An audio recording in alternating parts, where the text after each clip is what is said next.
নমস্কার, দেখছেন কলকাতা টিভির সঙ্গে রয়েছে আমি স্বর্ণালী। শুরু করছি গুড মর্নিং কলকাতা।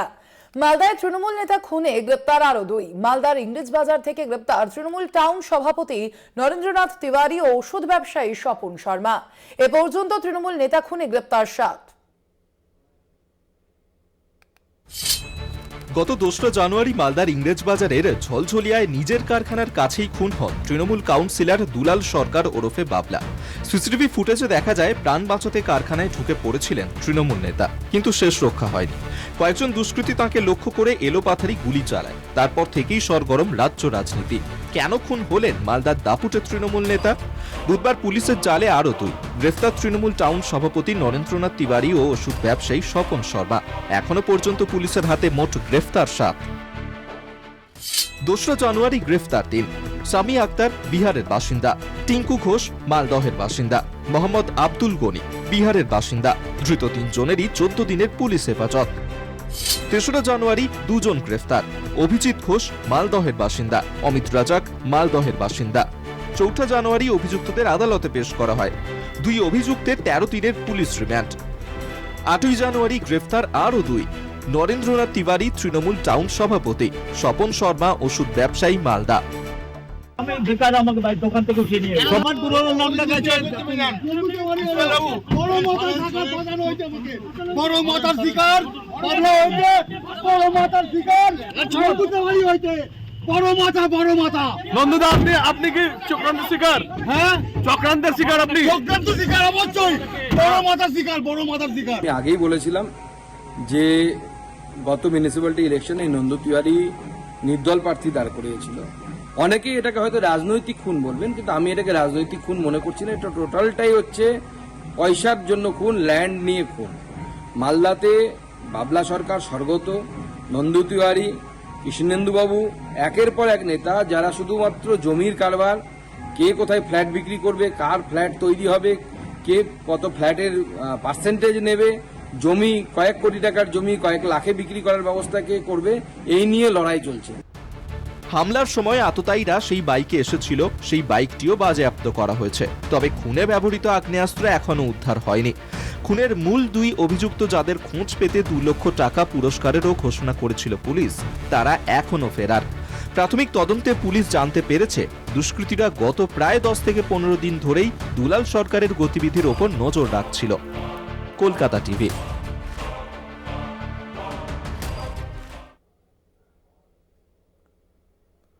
মালদায় তৃণমূল নেতা খুনে 50 লক্ষ টাকা সুপারি দেওয়া হয়েছিল। বুধবার সাংবাদিক বৈঠকে দাবি করেন ডিআইজি সাউথ বেঙ্গল সুপ্রতিম সরকার। তিনি জানান, ওই খুনের ঘটনায় এদিন আরো 2 জনকে গ্রেপ্তার করা হয়েছে। তারা হলেন নরেন্দ্রনাথ তিওয়ারি ও স্বপন শর্মা। ধৃতদের 3 দিনের পুলিশি হেফাজতের নির্দেশ দিয়েছে আদালত।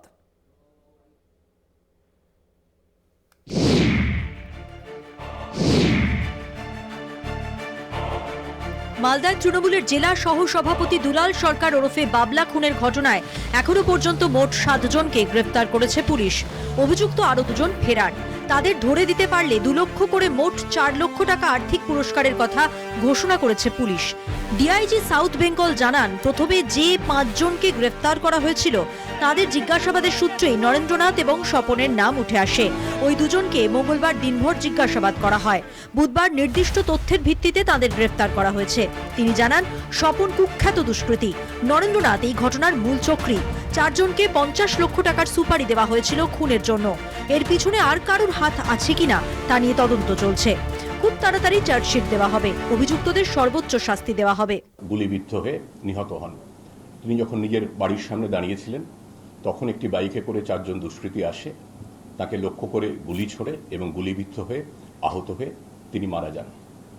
এই হত্যাকাণ্ডের প্রেক্ষিতে মালদা জেলা পুলিশের তরফে একটা সিট গঠন করা হয় এবং ঘটনার 1.5 ঘন্টার মধ্যে শামি আক্তার এবং টিঙ্কু ঘোষ নামে 2 জন দুষ্কৃতীকে গ্রেফতার করা হয়। ঘটনার পরেই পুরো জেলা জুড়ে নাকা চেকিং শুরু করা হয়।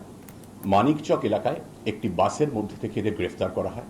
আর দুলাল সরকার ওখানকার কাউন্সিলর হয়ে গেল, ও দাঁড়াতে পারেনি। ওই জন্যই ওরা ওখানে আমাদের মধ্যে ঝামেলা চলছিল এবং আফটার ইলেকশন, মিশ্র ইলেকশনে ওদের মধ্যে ঝগড়া হয়। আমরা সেই সময় দুলাল সরকারের পক্ষে নিয়ে আমরা বলেছিলাম যে নরেন্দ্রনাথ তিওয়ারি কিন্তু এসব করছে। তাও নরেন্দ্রনাথ তিওয়ারিকে কেউ বা কারা মদত করছিল। আমরা পুলিশকে বলেছিলাম, সবকে বলেছিলাম। অবশেষে এই ঘটনা ঘটলো, যেটা আমরা প্রথম দিকে নরেন্দ্র তৈরি অনেককেই বলেছে যে আমি শেষ দেখবো, আমি দুলাল সরকারকে মারবো, বাবলাকে মারবো। 2022 সালে পুরো ভোটের সময় দুলালের সঙ্গে নরেনের গোলমাল হয়েছিল। সেই সূত্র ধরেই এদিন মালদার তৃণমূল নেতা এবং ইংরেজবাজার পুরসভার চেয়ারম্যান কৃষ্ণেন্দু চৌধুরী দাবি করেন, নরেন্দ্র অনেকের কাছেই বলেছিল সে দুলালকে শেষ করে দেবে। দুলালের সঙ্গে ওর অনেক দিন ধরেই বিরোধ চলছিল। তিনি বলেন, এদের পিছনে আরও অনেকে থাকতে পারে, তাদের নাম আমি বলবো না, যা বলার মুখ্যমন্ত্রীকে বলবো। নিহত দুলালের স্ত্রী চৈতালি বলেন, পুলিশের ওপর পুরো ভরসা আছে, পুলিশ নিশ্চয়ই মূল অপরাধীদের খুঁজে বের করবে। কলকাতা টিভি।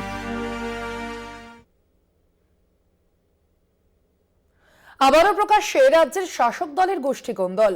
তৃণমূলের দুই গোষ্ঠীর দ্বন্দ্ব আরামবাগের খানাকুলে। গোষ্ঠীদ্বন্দ্বের জেরে লাটে পঞ্চায়েত সমিতির কাজকর্ম। এই ঘটনায় রাজনৈতিক মহলে তীব্র আলোড়ন পড়েছে।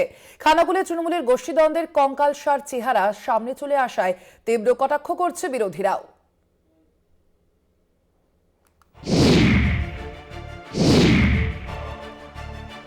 প্রকাশ্যে তৃণমূলের গোষ্ঠীদ্বন্দ্ব, তার জেরেই ব্যাহত পঞ্চায়েত সমিতির কাজকর্ম। সেই কারণেই 9 জানুয়ারি বৃহস্পতিবার দলীয় কর্মাধ্যক্ষদের বিরুদ্ধে অনাস্থা আনতে চলেছে তৃণমূল। কর্মাধ্যক্ষদের বিরুদ্ধে অনাস্থা সম্পর্কিত চিঠি পুলিশ দিয়ে বাড়িতে বাড়িতে পাঠানো হচ্ছে। এই ঘটনায় রাজনৈতিক মহলে তোলপাড় পড়েছে। খানাকুল পঞ্চায়েত সমিতির নতুন বোর্ড গঠন হয়েছে প্রায় 2 বছর আগে। 2-1 বছর ধরে পঞ্চায়েত সমিতির বেশ কয়েকজন সদস্য নানা বিষয়ে প্রশ্ন তুলছেন। পঞ্চায়েত সমিতিকে কেন্দ্র করে তৃণমূল ব্লক সভাপতি দীপেন মাইতির সঙ্গে পূর্ত কর্মাধ্যক্ষ নইমুল হকের ঠান্ডা লড়াই ছিল। অভিযোগ, পঞ্চায়েত সমিতির সভাপতি ব্লক সভাপতির ঘনিষ্ঠ। তৃণমূল ব্লক সভাপতির অনুগামীদের কয়েকজনকে 5 বছর ধরে হাতের পুতুল করে রাখা হয়েছিল। নতুন করে বোর্ড গঠনের পরেও একই সমস্যার মধ্যে রয়েছেন তাঁরা। অভিযোগ, খানাকুল 1 নম্বর পঞ্চায়েত সমিতির কর্মাধ্যক্ষ নইমুল হক ষড়যন্ত্র করে তাদের কোনো কাজ করতে দিচ্ছেন না। তাঁদের দাবি, বোর্ড গঠনের পর কোনো স্থায়ী কমিটির মিটিং বা বর্ধিত মিটিং কোনোটাই ডাকা হয়নি। যে কোনো বিষয়ে আলোচনার ক্ষেত্রে তাদের জানানো হয় না। তাই পূর্ত, স্বাস্থ্য, শিক্ষা ও বিদ্যুৎ দপ্তরের কর্মাধ্যক্ষের বিরুদ্ধে অনাস্থা আনা হয়েছে। বৃহস্পতিবার আরামবাগ মহকুমা শাসকের কার্যালয়ে অনাস্থা নিয়ে আলোচনা হবে। সূত্রের খবর, ওই দিন নতুন করে স্থায়ী সমিতি গঠন ও কর্মাধ্যক্ষ গঠন হবে। কিন্তু প্রশ্ন উঠছে, পুলিশ দিয়ে কেন শাসক দলের কর্মাধ্যক্ষদের নোটিশ ধরাতে হলো? কলকাতা টিভি।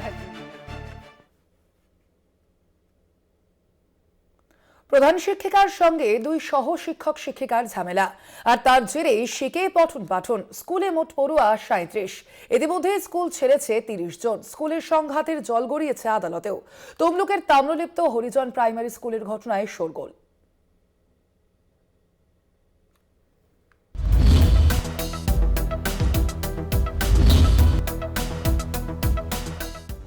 প্রধান শিক্ষিকার সঙ্গে 2 সহ শিক্ষকের তুমুল ঝামেলা, আর সেই ঝামেলার জেরে শিখেই পড়াশোনা। বন্ধের মুখে প্রাথমিক বিদ্যালয়। তমলুকে 8 নম্বর ওয়ার্ডের তাম্রলিপ্ত হরিজন প্রাইমারি স্কুলের ঘটনায় চাঞ্চল্য। স্কুলে মোট পড়ুয়া 37। এই শিক্ষকদের ঝামেলার কারণে গত কয়েকদিনে প্রায় 30 জন পড়ুয়া স্কুল ছেড়ে দিয়েছে। স্কুলের এই সমস্যা মেটাতে 2 সহ শিক্ষক শিক্ষিকা অবর বিদ্যালয় পরিদর্শক থেকে জেলা বিদ্যালয় পরিদর্শক, জেলা প্রাইমারি বিদ্যালয় সংসদ সভাপতির কাছে বারবার ছুটে গিয়েছেন, কিন্তু পরিস্থিতি বদলায়নি। 2 সহ শিক্ষক শিক্ষিকার বিরুদ্ধে কোর্টে মামলা দায়ের করেছেন প্রধান শিক্ষিকা। তারপর থেকেই অচলাবস্থা অব্যাহত। কিন্তু কি থেকে এই ঝামেলা জানা গিয়েছে? গত অগস্টে বদলি নিয়ে ওই স্কুলে আসেন বর্ণালী মহেশ। তারপর থেকেই ঝামেলার সূত্রপাত। 2012 সাল থেকে প্রিয়াঙ্কা অধিকারী এবং 2014 সাল থেকে অভিজিৎ মুখোপাধ্যায় সহশিক্ষক হিসেবে স্কুলে রয়েছেন।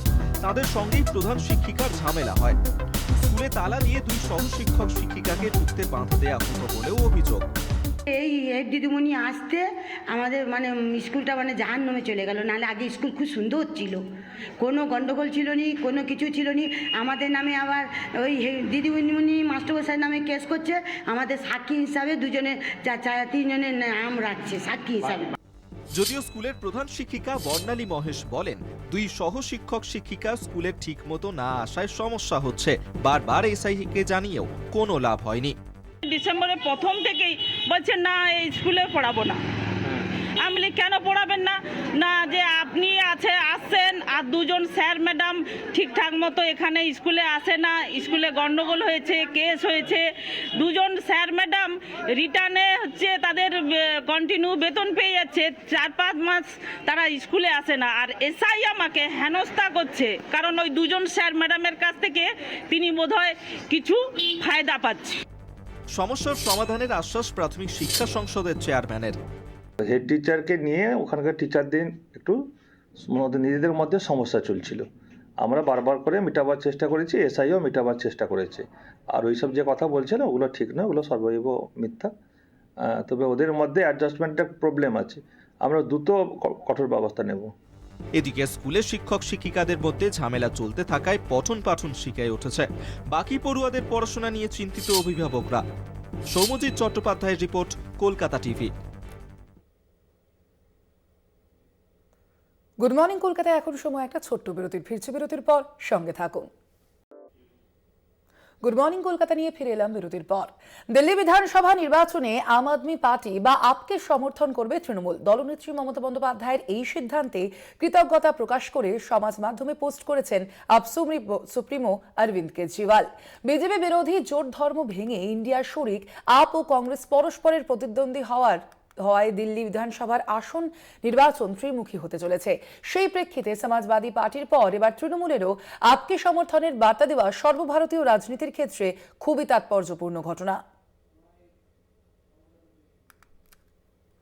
অষ্টাদশ লোকসভা ভোটে পরস্পরের মধ্যে আসন দফা হলেও দিল্লির বিধানসভা ভোটে ফের মুখোমুখি আপ ও কংগ্রেস। পরপর দুবার আপ দিল্লির মসনদে বসে বিজেপি ও কংগ্রেসকে হারিয়ে। আগামী 5ই ফেব্রুয়ারি হতে যাওয়া বিধানসভা ভোটে সেই ত্রিমুখী লড়াই বজায় থাকবে। ফলে ইন্ডিয়ার শরিকি ঐক্য 70টি আসনের দিল্লি বিধানসভা ভোটে যেমন অধরা, তেমনই কংগ্রেসের নেতৃত্বের বিশ্বাসযোগ্যতা নিয়েও ফের প্রশ্ন উঠছে। সম্প্রতি ইন্ডিয়ার আর এক শরিক সমাজবাদী পার্টির নেতা অখিলেশ যাদব দিল্লিতে আপের একটা অনুষ্ঠানে যোগ দিয়ে ভোটে কেজরিওয়ালের কাছে তাদের সমর্থন জানিয়ে গিয়েছেন। তারপর বুধবার তাকে সমর্থনের কথা জানানোর জবাবে বাংলার মুখ্যমন্ত্রীর কাছে কেজরিওয়াল কৃতজ্ঞতা জানিয়ে বার্তা দিয়েছেন। আপাত দৃষ্টিতে সৌজন্য বিনিময় বলে মনে হলেও সর্বভারতীয় রাজনৈতিক বিন্যাসে এর অভিঘাত অনেক গভীরে।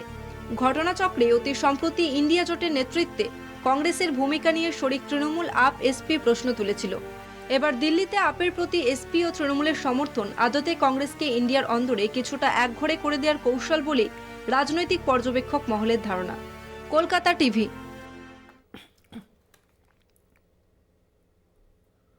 মহারাষ্ট্রে পাওয়ার পরিবারের ভাঙনকে এবার জোড়া লাগার পালা। গত কয়েকদিনে শরদ পাওয়ার অনুগত 8 সাংসদ শিবির বদলে ভাইপো অজিতের শিবিরে নাম লেখাতে তৎপর হওয়ায় দুই দলের সংযুক্তির প্রশ্ন ঘিরে চর্চা শুরু হয়েছে। রাজ্যের উপমুখ্যমন্ত্রী এনডিএর শরিক অজিত পাওয়ারের সঙ্গে এনসিপি প্রতিষ্ঠাতা শরদের দল মিলে গেলে তার অনিবার্য প্রভাব পড়তে পারে ইন্ডিয়ার মঞ্চে।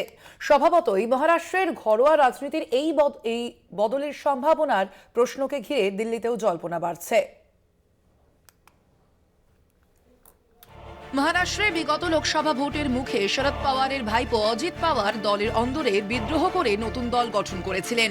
কংগ্রেস, উদ্ধবপন্থী শিবসেনা ও শরদের এনসিপির মহারাষ্ট্র বিকাশ আঘাড়ি বা এমভিএ থেকে নিজের অনুগত বিধায়কদের নিয়ে বিজেপি প্রভাবিত একনাথ শিন্ডের মন্ত্রিসভায় যোগ দিয়ে উপমুখ্যমন্ত্রী হয়েছিলেন অজিত। লোকসভা নির্বাচনের পরপরই মহারাষ্ট্র বিধানসভা ভোটে অজিত অনুগত এনসিপি মহাজোটের বিপুল সাফল্য শরদপন্থীদের মধ্যে চাপ তৈরি করেছিল।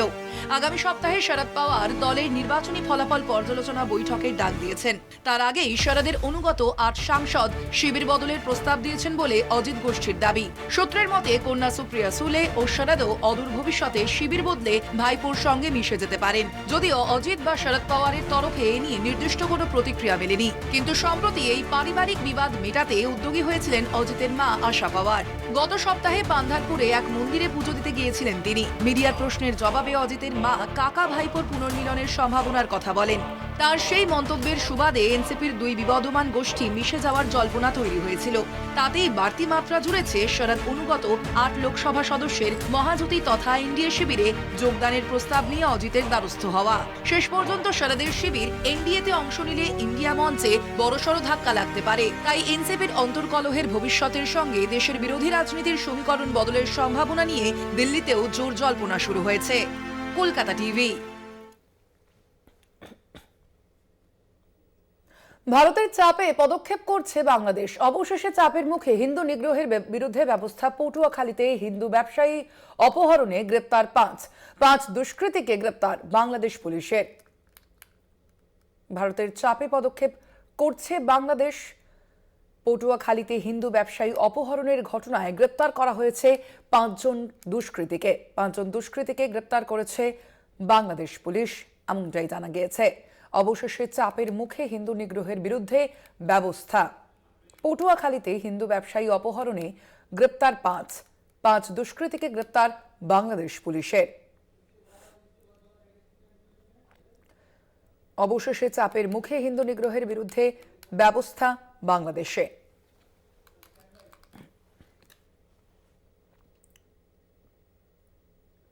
গুড মর্নিং কলকাতায় এখন সময় আরো একটা ছোট্ট বিরতির। ফিরছি বিরতির পর, সঙ্গে থাকুন। ফিরে এলাম বিরতির পর।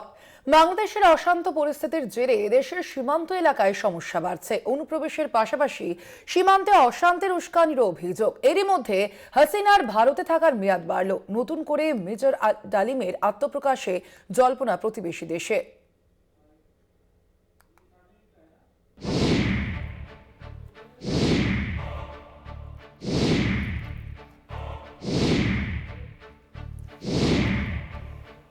প্রতিবেশী বাংলাদেশ উত্তপ্ত। পরিস্থিতির আঁচ এদেশে এসে পড়ার আশঙ্কা করছেন দেশের আমজনতা থেকে কূটনীতিবিদরা। বাংলাদেশের পরিবর্তিত রাজনৈতিক প্রেক্ষাপটে এদেশের সীমান্তগুলির সুরক্ষায় নজর দেওয়ার কথা বারবার বলা হচ্ছে। অভিযোগ উঠছে সীমান্ত সমস্যা উস্কে দেওয়ার নিরন্তর চেষ্টা করছে বাংলাদেশের অন্তর্বর্তী সরকার। পট পরিবর্তনের পর বাংলাদেশ সীমান্তগুলি থেকে প্রায়শই চাপা উত্তেজনার খবর আসছেই। এরই মধ্যে কালিয়াচকের বৈষ্ণবনগর থানা এলাকায় কুম্ভীরা পঞ্চায়েতের সুখদেবপুরে উন্মুক্ত সীমান্তে কাঁটাতার বসাতে গেলে বিএসএফকে বাধা দেয় বিজেপির জওয়ানরা। তাদের দাবি, বাংলাদেশের এলাকায় দেওয়া হচ্ছিল বেড়া। বাংলাদেশের সংবাদ মাধ্যম দাবি করে ভারত নাকি সেদেশের ঝিনাইদহের মাটিলা গ্রামের 5 কিলোমিটার অংশ দখল করে নিয়েছে। পরে বিজেপি সেই এলাকা পুনর্দখল করে, যদিও সেই দাবি উড়িয়ে দিয়েছে বিএসএফ। বিজেপির সঙ্গে আলোচনায় বসে বিএসএফ। সীমান্তের যে অংশে কাঁটাতারের বেড়া দেওয়া হচ্ছে তা ভারতের অংশ বলে বিজেপিকে তথ্য প্রমাণ সহ বুঝিয়ে দেয় বিএসএফ। এরপরই পুনরায় কাঁটাতার বসানোর কাজ শুরু হয়। মঙ্গলবার বিকেলে ত্রিপুরার কৈলা শহরে ভারত বাংলাদেশ সীমান্তে উত্তেজনার সৃষ্টি হয়। বাংলাদেশি বিড়ি পাচারকারীদের আটকাতে গেলে বিএসএফ এর সঙ্গে তাদের সংঘর্ষ বাধে। পরিস্থিতি সামাল দিতে ঘটনাস্থলে পৌঁছয় বিজেপির জওয়ানরা, যদিও কাজের কাজ হয়নি। স্থানীয়রা বিএসএফ এর ওপর চড়াও হয়, এমনকি অস্ত্র ছিনতাইয়ের চেষ্টাও করা হয়। এরকমই টুকরো অশান্তি প্রায়শই চলছে সীমান্ত এলাকায়। এছাড়াও পশ্চিমবঙ্গ সহ অসম ত্রিপুরা সীমান্তে অনুপ্রবেশের হার বেড়েছে বলেও জানা গিয়েছে। অনুপ্রবেশ নিয়ে রাজ্য সরকার ও কেন্দ্রের মধ্যে চাপানুতরও বড় কম নয়। একদিকে বিজেপির দাবি ভোট ব্যাংকের কথা মাথায় রেখে অনুপ্রবেশকে সমর্থন করছে রাজ্যের শাসক দল, অন্যদিকে সীমান্তে অনুপ্রবেশ বিএসএফ এর এখতিয়ারভুক্ত বলে দাবি করে কার্যত এর পেছনে বিএসএফ ও স্বরাষ্ট্র মন্ত্রকের গাফিলতির অভিযোগ তুলেছে তৃণমূল। এরই মধ্যে শেখ হাসিনার ভারতে থাকার মেয়াদ বাড়িয়েছে কেন্দ্রীয় সরকার। সূত্র মারফত এই খবর সামনে এসেছে। মঙ্গলবারই শেখ হাসিনার পাসপোর্ট বাতিল করে মোহাম্মদ ইউনূসের প্রশাসন। তার ঠিক কয়েক ঘন্টার মধ্যেই বাংলাদেশের প্রাক্তন প্রধানমন্ত্রীকে নিয়ে বড় সিদ্ধান্ত নিল মোদী সরকার। 5ই অগস্ট থেকে ভারতে রয়েছেন শেখ হাসিনা। তাকে নিরাপদ স্থানে রেখেছে ভারত। হাসিনাকে ফেরত চেয়েছে সেদেশের অন্তর্বর্তীকালীন সরকার। সেজন্য আবেদনও করেছে ভারতের কাছে। যদিও এ বিষয়ে কেন্দ্রীয় সরকার একটি বাক্যও ব্যয় করেনি। হাসিনা সহ তার আমলের একাধিক মন্ত্রী, সরকারি কর্তা, সামরিক ও পুলিশ আধিকারিকদের বিরুদ্ধে গ্রেপ্তারি পরোয়ানা জারি করেছে বাংলাদেশের আন্তর্জাতিক অপরাধ ট্রাইব্যুনাল বা আইসিটি। 12ই ফেব্রুয়ারির মধ্যে হাসিনাকে বাংলাদেশে হাজিরার নির্দেশ দেওয়া হয়েছে। হাসিনাকে প্রত্যর্পণের জন্য গত মাসেই বাংলাদেশ একটি কূটনৈতিক নোট পাঠায় বলেও সূত্রে খবর। এত কিছুর মধ্যে হঠাৎ করেই চিত্রনাট্যে হাজির হয়েছেন মেজর ডালিম। দীর্ঘ 50 বছর পর ফের প্রকাশ্যে এসেছেন বাংলাদেশের জাতির জনক শেখ মুজিবুর রহমানের হত্যাকারী মেজর ডালিম। এক সাক্ষাৎকারে হাসিনা বিরোধী অভ্যুত্থানকে স্বাগত জানিয়ে তার দাবি, নতুন প্রজন্মের ছাত্র জনতা আংশিক বিজয় অর্জন করেছেন। পূর্ণ বিজয়ের জন্য সময় লাগবে বলেও দাবি তাঁর। শেখ মুজিবুর রহমানকে হত্যা করার ঘটনা প্রসঙ্গে মেজর ডালিম বলেন, মুজিব মারা যাননি, সেনা অভ্যুত্থানে নিহত হয়েছেন। পাশাপাশি এদিন ভারতের বিরুদ্ধেও তোপ দেখেছেন মেজর ডালিম। এদিকে মুজিব হত্যাকারীর এই ইন্টারভিউ সামনে আসতেই আলোড়ন পড়ে যায়। প্রশ্ন উঠতে থাকে 50 বছর ধরে কোথায় ছিলেন ডালিম? এতদিন তিনি কেন আত্মগোপন করেছিলেন? কাদের মদতে তার এই নতুন করে আত্মপ্রকাশ? উঠছে সেই প্রশ্ন। তবে এসব কিছুর পেছনে বাংলাদেশের ইউনূস সরকারের মদতকেই মূল হিসেবে দেখছেন কূটনৈতিক বিশেষজ্ঞরা। তাদের দাবি, দেশের ভেঙে পড়া অর্থনীতির সঙ্গে পাল্লা দিয়ে জনপ্রিয়তা হারাচ্ছে ইউনূস। ফলে সীমান্তে উত্তেজনায় মদত দিয়ে যুদ্ধজিগির জিয়ে রেখে নিজের গদি টিকিয়ে রাখতে চাইছেন বলে মনে করছে কূটনৈতিক মহল। কলকাতা টিভি।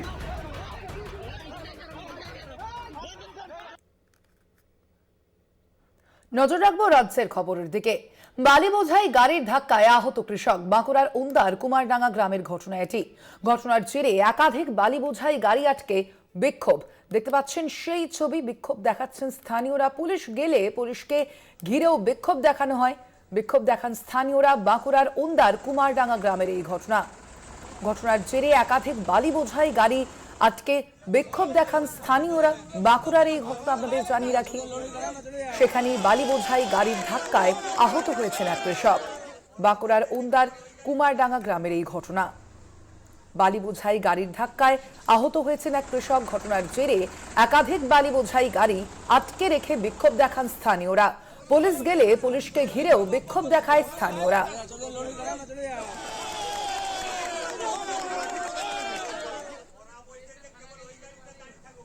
বালি বোঝাই গাড়ির ধাক্কায় আহত হয়েছেন এক কৃষক। বাঁকুড়ার উন্দার কুমারডাঙ্গা গ্রামের এই ঘটনা। সেখানেই এই ঘটনার জেরে একাধিক বালি বোঝাই গাড়ি আটকে রেখে বিক্ষোভ দেখান স্থানীয়রা। পুলিশ গেলে পুলিশকে ঘিরেও বিক্ষোভ দেখান স্থানীয়রা। স্বরূপ গঙ্গোপাধ্যায় প্রতিনিধি রয়েছেন ফোন লাইনে। স্বরূপ, কিভাবে এই দুর্ঘটনা, কি জানা যাচ্ছে এখনো পর্যন্ত? স্থানীয়রা তাদের ঠিক কি কারণে এই বিক্ষোভ? দেখো, সাত সকালেই বালি বোঝাই ট্রাক্টরের ধাক্কায় জখম হলেন, আহত হলেন একজন কৃষক। ঘটনাটি ঘটে বাঁকুড়ার ওন্দা থানার কুমারডাঙ্গা গ্রামে।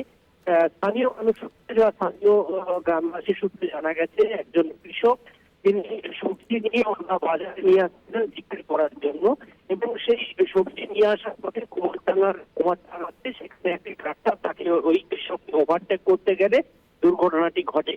এবং ঘটনার পর থেকেই এলাকার মানুষ রাস্তায় চলমান একাধিক বালি বোঝাই ট্রাক্টরকে আটক করে বিক্ষোভ দেখাতে শুরু করেন। এবং বিক্ষোভের খবর শুনে ঘটনাস্থলে এসে পৌঁছায় ওন্দা থানার পুলিশ। ওন্দা থানার পুলিশ এলে ওন্দা থানার পুলিশকে ঘিরেও বিক্ষোভ দেখাতে থাকেন এলাকার মানুষজন। এলাকার মানুষের যেটা অভিযোগ, এলাকার মানুষের যেটা দাবি, যেভাবে বেপরোয়াভাবে ট্রাক্টর চলছে এবং অবৈধভাবে ট্রাক্টর চলছে, ট্রাক্টরে যে বালি পরিবহন করা হচ্ছে সেই ট্রাক্টরগুলিরও কিন্তু বৈধভাবে কোনো কাগজপত্র নেই। সেই কারণের জন্য বেপরোয়াভাবে গাড়ি চলছে, আর এই বেপরোয়াভাবে গাড়ি চলার কারণেই কিন্তু এই ধরনের দুর্ঘটনা ঘটেছে, এমনটাই কিন্তু দাবি করছেন এলাকার মানুষ। যদিও ঘটনার পর থেকে ট্রাক্টর চালকদের সাথে ট্রাক্টরের অন্যান্য যে চালকরা ছিল তারা কিন্তু মুখ খোলেননি। স্বাভাবিকভাবেই প্রশ্ন উঠছে, তাহলে নদীঘাট থেকে ট্রাক্টরের মাধ্যমে যে বালি পরিবহন হচ্ছে সেটা কি অবৈধভাবে হচ্ছে? তাদের কাছে কি বৈধ চালান ছিল না? এই প্রশ্নগুলো উঠতে শুরু করেছে। কিন্তু যেটা দেখা যাচ্ছে, স্থানীয় মানুষজন যেটা বলছেন, ঘটনা ঘটার পর ট্রাক্টর চালকদের হাতে গাড়ির বৈধ চালান ধরিয়ে দেওয়া হয়। তবে কারা এই ধরনের বৈধ চালান ধরিয়েছে, পুলিশের দিকে অভিযোগের আন্দোলন তুলছেন স্থানীয় মানুষজন, এবং পাশাপাশি ট্রাক্টরের যারা মালিক রয়েছেন তারাও তাদের দিকেও অভিযোগের আঙুল তুলছেন। অর্থাৎ সারাদিন ধরে বেপরোয়াভাবে যেভাবে ট্রাক্টর চলে, এই ধরনের বেপরোয়াভাবে ট্রাক্টর চললে এই ধরনের ঘটনা ঘটতে থাকবে।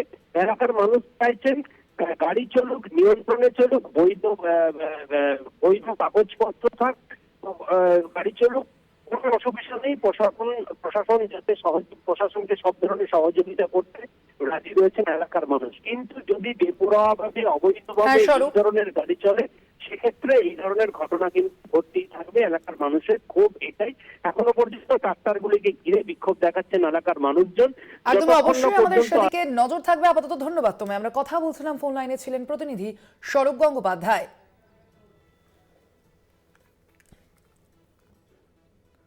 গুড মর্নিং কলকাতা আজ এ পর্যন্তই। দেখতে থাকুন কলকাতা টিভি, রাত দিন 7 দিন।